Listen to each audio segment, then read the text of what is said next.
Только один раз. Вы собрались сегодня решить, быть или не быть ингушскому народу, и вопрос его государственности – это вопрос его жизни и смерти. Да помогут вам мужество, разум и святая справедливость.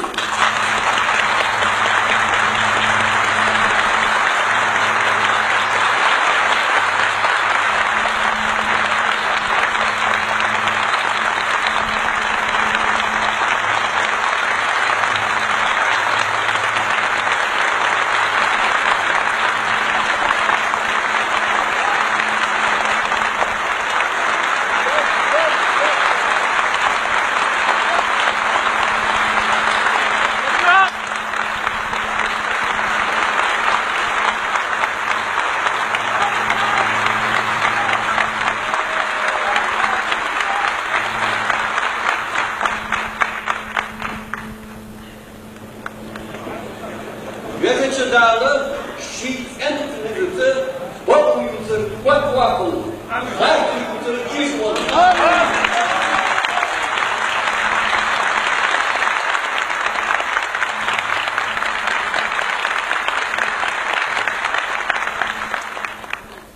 В своей истории ингушскому народу много раз приходилось собираться на съезды для решения тяжелых исторических задач. В наших горах есть место, которое называется Бартовоз, долина согласия, долина договора.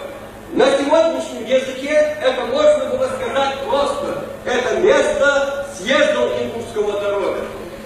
Там по преданию собирались старейшины кавказских племен, не только ингушских, чтобы договориться о совместной борьбе против монгольских захватчиков. Это тоже были съезды. Сколько их там было, этих съездов в нашей истории, свидетельства не осталось. Наш отсчет начался с 1919 года, когда белогвардейские армии подошли к ингушским селам. Снова, как и в прошлые времена, стал вопрос, быть или не быть ингушскому народу. А может поступить так, сильного врага пропустить, ведь нас никто не обвинит за такое малодушие. И по трусости всегда можно найти оправдание.